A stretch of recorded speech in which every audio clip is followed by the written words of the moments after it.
कहानी के शुरुआत में हमें रास्ते में जाते हुए दो बसेस को दिखाया जाता है। उस बस में बहुत सारी फीमेल स्टूडेंट्स होती हैं, जो वे सभी अपने क्लास के लिए जा रही होती हैं। उन्हीं में से एक का नाम मित्सुको था, जो दिखने में काफी प्यारी थी। वो अपनी नोट्स बुक में कुछ लिख रही होती है। तब उसकी फ्रेंड्स उससे कहने लगती हैं कि क्या तुम हर वक्त लिखती रहती हो? क्या मिलेगा इस तरह की नोट्स बनाने से? यहाँ देखो सभी लोग एंजॉय कर रहे हैं, तुम भी क्यों नहीं करती? ये कहकर उसकी फ्रेंड उसकी नोटबुक को छीन लेती है और उसका पेन नीचे गिर जाता है और वो अपना पेन उठाने के लिए जैसे ही झुकती है, तभी हम देखते हैं कि उस समय कोई चीज बहुत तेजी से आती है और उस लड़कियों के साथ उन दोनों बसेस को आधे पर से ही काट देती है, जिसकी वजह से सारी की सारी लड़कियां दो हिस्सों में कट जाती हैं। इसी के साथ जैसे ही मित्सुको ऊपर उठती है, तब यह देखकर काफी हैरान हो जाती है कि यह क्या हो गया। अब क्योंकि वो नीचे पेन लेने के लिए झुकी थी, इसीलिए बच गई थी। यह देखकर बहुत ज्यादा डर जाती है और बस से उतरकर भागने लगती है। यहाँ पर हमें पता चलता है कि इन सभी को काटने वाली चीज कुछ और नहीं बल्कि हवा ही थी, जो सभी को काट रही थी। यह हवा अब मित्सुको के पीछे भी बढ़ जाती है। यह देखते हुए मित्सुको चिल्लाते हुए काफी तेजी से भागने लगती है। भागते समय उसे आगे 4 लड़कियां और भी दिखाई देती हैं और वो उन्हें झुकने के लिए कहती हैं, लेकिन काफी देर हो चुकी थी। वो हवा उन्हें भी आधे पर से काट कर चली जाती है। लेकिन उनमें से मित्सुको एक लड़की को बचा लिया था कि तभी इन्हें कुछ साइकिलिंग करते हुए लड़कियां नजर आती हैं, जो कहीं पर जा रही थीं। उन्हें भी ये बचाने की कोशिश करती हैं, लेकिन वो हवा उनके साथ भी वही करता है जो अभी इनके दोस्तों के साथ हुआ। और इसी दौरान वो लड़की भी मारी जाती है, जिसे अभी उस अदृश्य चीज से बचाया था। अब वो यह देखकर काफी डर जाती है और वो इधर उधर भागने लगती है। आगे हम देखते हैं कि मित्सुको जब एक नदी के पास जाती है, तो वो यह देखकर हैरान हो जाती है कि उस नदी में भी पहले से बहुत सारी डेड बॉडीज पड़े हुए थे, जिसने हवा ने यानी उस अदृश्य चीज ने काट दिया था। वहाँ से वो एक डेड बॉडी के कपड़े लेकर चेंज कर लेती है।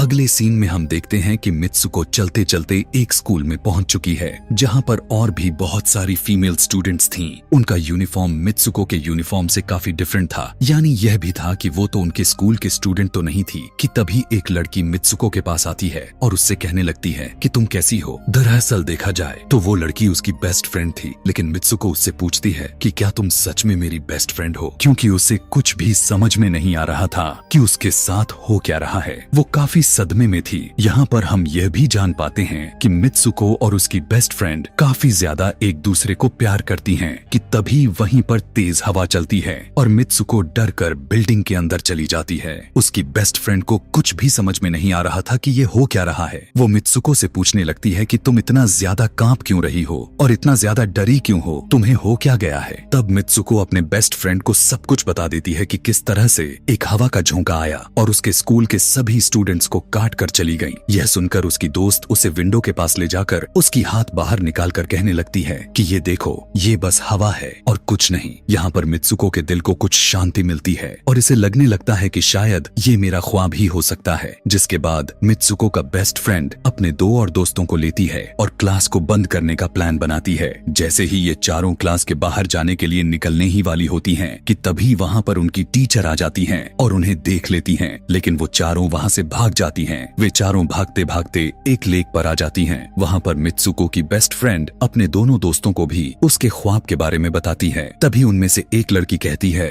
कि हो सकता है कि यह सच हो, जैसे मिरर वर्ल्ड होती है जहाँ पर इस दुनिया से ऑपोजिट यानी उल्टा होता है। यह कहकर वो तालाब में एक पत्थर फेंक कर कहने लगती है कि देखो, यहाँ पर मैंने तो पत्थर फेंका है, लेकिन हो सकता है कि दूसरी दुनिया में मैंने ऐसा ना किया हो। कि तभी अचानक से उस तालाब में से एक क्रोकोडाइल निकल कर आता है, उसमें से एक लड़की को खा जाता है। फिर वो लड़की कहने लगती है कि देखो, मैंने कहा था ना, जो इस दुनिया में होता है वो उस दुनिया में बिल्कुल भी नहीं होता, और जो उस दुनिया में हो रहा है वो इस दुनिया में नहीं हो सकता। तो इसको भी उसी दुनिया में मगरमच्छ ने खाया है। और यहाँ पर ये देखो, ये तो बिल्कुल सेफ है। उसी लेक के पास एक बिस्तर यानी एक बेड नजर आता है। ये चारों उस बेड से तकिए को उठाकर खेलने लगती हैं कि तभी हम देखते हैं दूर से 2 लड़कियां इन्हें देख रही थीं। उन दोनों लड़कियों में से एक ब्राइडल बनी हुई थी, क्योंकि ये दोनों लड़कियां आपस में एक दूसरे से शादी कर ली थीं। जिसके बाद उनमें से एक फ्रेंड बताती है कि हमें कुछ ऐसा करना होगा जो उस दुनिया में इम्पॉसिबल हो, क्योंकि हमारे किस्मत तो पहले से लिखी जा चुकी है, लेकिन हम इसे बदल भी सकते हैं। जिसके बाद ये सभी लड़कियां अपने स्कूल में वापस आती हैं और नेक्स्ट लेक्चर लेने के लिए क्लास में चली जाती हैं कि तभी मित्सुको देखती है उसके पास एक तकिया पड़ा हुआ है। अब जैसे ही वो इस तकिए को उठाने के लिए नीचे झुकती है कि तभी उसकी टीचर पूरे क्लास में गन से फायर करने लगती है और जैसे ही मित्सुको उस तकिए को उठाकर ऊपर देखती है तो उसके क्लास के सभी लड़कियां मारी जा चुकी होती हैं और यहाँ पर एक बार फिर वो बच जाती है जैसे पिछली बार अपने ड्रीम्स में बच गई थी। मित्सुको की टीचर उसके पास आकर कहती है कि तुम्हारी हिम्मत कैसे हो गई, इस क्लास को बंद करने की, तुम्हारा भी मरना तय है। कि तभी उसी वक्त दो लड़कियां और आ जाती हैं और मित्सुको को बचाकर वहाँ से भागने की कोशिश करती हैं, लेकिन एक दूसरी टीचर वहाँ पर आकर उन दोनों लड़कियों को मौत के घाट उतार देती है। अब जितने भी स्टूडेंट्स की जान बच गई थी, मित्सुको उनके साथ बाहर भागने लगती हैं, लेकिन स्कूल की सभी टीचर्स उन सभी लड़कियों पर फायरिंग करने लग जाती हैं। अब यहाँ पर फायरिंग के दौरान सभी लड़कियां जैसे ही वहाँ से बाहर आती हैं, तो यहाँ पर हवा उन्हें काट देती है। यहाँ पर अब मित्सुको यहाँ पर एक बार फिर से अकेली रह जाती है और वो वहाँ से भागकर क्राउड एरिया से होता हुआ पुलिस स्टेशन में जाती है। वो वहाँ पर सब कुछ बताने लगती है। उसकी यह बात सुनने के बाद पुलिस वाली लड़की उससे कहती है कि लेकिन तुमने स्कूल वाली कपड़े तो नहीं पहने हुए हैं। और जब वो उसके सामने एक मिरर को रखती है तब मित्सुको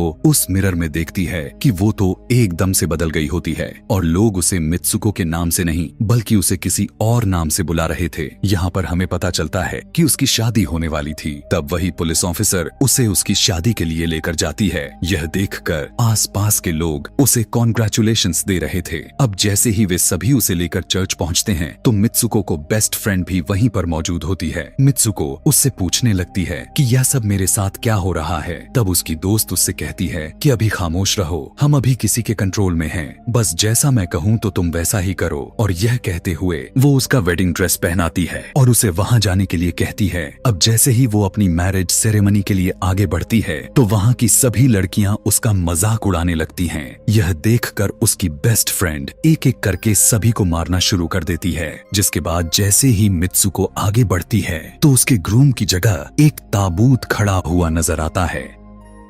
उस ताबूत को खोले जाने पर एक बड़ा पिग बाहर निकल कर आता है। मित्सुको उसे देखकर काफी ज्यादा डरने लगती है और एक टूटी हुई बोतल से उस पर अटैक कर देती है। जिसके बाद मित्सुको और उसकी बेस्ट फ्रेंड चर्च से भागते हुए बाहर आ जाती हैं। यहाँ गेट पर भी दो लड़कियां इन्हें रोकने की कोशिश करती हैं, लेकिन मित्सुको की बेस्ट फ्रेंड इन्हें मारकर वहाँ से भाग जाते हैं। उधर मित्सुको दूसरी तरफ भाग रही थी क्योंकि अब उसे लगने लगा था कि उसके साथ कुछ ज्यादा ही गलत हो रहा है। आगे जाने पर एक और मिरर में खुद को देखती है तो वो एक बार फिर से खुद को बदला हुआ पाती है। अब जिस जगह पर मित्सुको थी वहीं पर रेस हो रही थी कि तभी उसके पास कुछ लड़कियां आकर उससे कहने लगती हैं कि तुम तो बहुत अच्छी रेसर हो, खड़ी क्यों हो, भाग क्यों नहीं रही। और जब वो भागना स्टार्ट करती है तब वो खुद में काफी एनर्जी फील करने लगती है। जिसके बाद मित्सुको रेस जीतने की पूरी कोशिश करने लगती है। भागते समय उसे अपने डेड फ्रेंड्स भी नजर आती हैं जो कुछ वक्त पहले उसके स्कूल में मारी जा चुकी थीं। कि तभी उसी वक्त उसकी बेस्ट फ्रेंड भी आ जाती है। तभी ये दोनों नोटिस करती हैं कि वही पिग और वो औरतें जिन्होंने इनको चर्च में रोक रही थीं, वो सभी इन्हीं के तरफ आ रही थीं।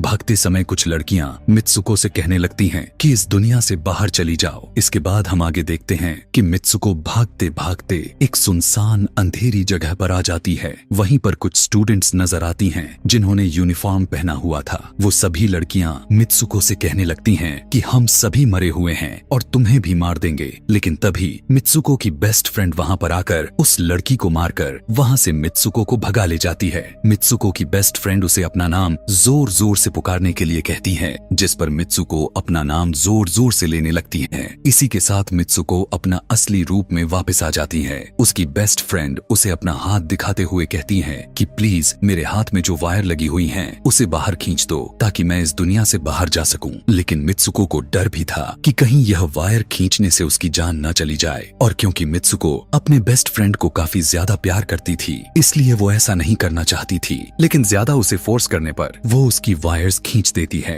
वायर खींचते ही उसकी बेस्ट फ्रेंड की बॉडी दो हिस्सों में बट जाती है और तभी उसी वक्त उसे एक गेट नजर आती है। उस दरवाजे से बाहर आने पर वो देखती है कि अब वो आदमियों की दुनिया में आ चुकी है। वहीं पर उसके पोस्टर्स भी लगे हुए थे। जिस पोस्टर को कुछ लड़के देख रहे थे तभी एक लड़का मित्सुको के पास आकर कहता है कि तुम फ्यूचर में हो। इस बात को सुनते ही वो बेहोश हो जाती है। कुछ टाइम के बाद जब उसे होश आता है तब वो आगे बढ़ती है। तब वो देखती है कि एक बूढ़ा आदमी गेम खेल रहा होता है और उसी गेम में मित्सुको वही कैरेक्टर नजर आती है जो अभी बनी हुई है। मित्सुको को देखते ही बूढ़ा आदमी कहने लगता है कि मैंने ही इस गेम को बनाया है और मैं ही हूँ जो तुम लोगों को कंट्रोल कर रहा हूँ। तुम तो बहुत पहले मारी जा चुकी थी, लेकिन मैंने तुम्हारा डीएनए लेकर तुम्हें फिर से बनाया। मित्सुको को जब यह बात सुनकर उसे पता चल जाता है कि यह एक गेम है तो उसे लगता है कि शायद मैं अभी भी अपने दुनिया में जा सकती हूँ कि तभी उसी समय एक आदमी आता है और मित्सुको को अपने पास बुलाने लगता है। तब वो बूढ़ा आदमी मित्सुको से उसकी आखिरी लेवल को कंप्लीट करने के लिए कहता है। वो आगे बढ़ने लगती है कि तभी मित्सुको को अपने दोस्त की कही हुई बात याद आ जाती है कि अगर हम इस दुनिया में कुछ ऐसा करेंगे जो दूसरी दुनिया में इम्पॉसिबल हो तो तुम इस गेम से बाहर आ जाओगी। और इसी के साथ वो इस आदमी का गला दबा देती है और कहने लगती है बस करो हमारे साथ खेलना। यह कहकर मित्सुको उस बूढ़े आदमी की छड़ी को उठाकर अपने पेट में घुसा देती है, जिस वजह से उसकी मौत हो जाती है। और यहाँ पर हम देखते हैं कि बूढ़ा आदमी यह सोच भी नहीं सकता था कि मित्सुको ऐसा कुछ कर सकती थी और इसी के साथ उसकी डेस्टिनी पूरी तरह से चेंज हो जाती है। वो इस दुनिया में यानी गेम में तो मर चुकी थी, लेकिन असली दुनिया में वो अभी भी जिंदा थी। आगे हमें ये भी दिखाया जाता है कि मित्सुको के बाकी के कैरेक्टर्स भी किसी न किसी वजह से अपने आप को मार लेते हैं और अब वे सभी गेम का पार्ट नहीं थे। अगले सीन में हमें मित्सुको को बर्फीले जगह पर लेटा हुआ दिखाया जाता है और अब वो अपने रियल वर्ल्ड में आ चुकी थी। और इसी के साथ यह दिमाग घुमा देने वाली कहानी यहीं पर खत्म हो जाती है। आगे और भी ऐसे ही एक्सप्लेनेशन मूवीज देखने के लिए कमेंट में नेक्स्ट लिखना ना भूलें। Thanks for watching.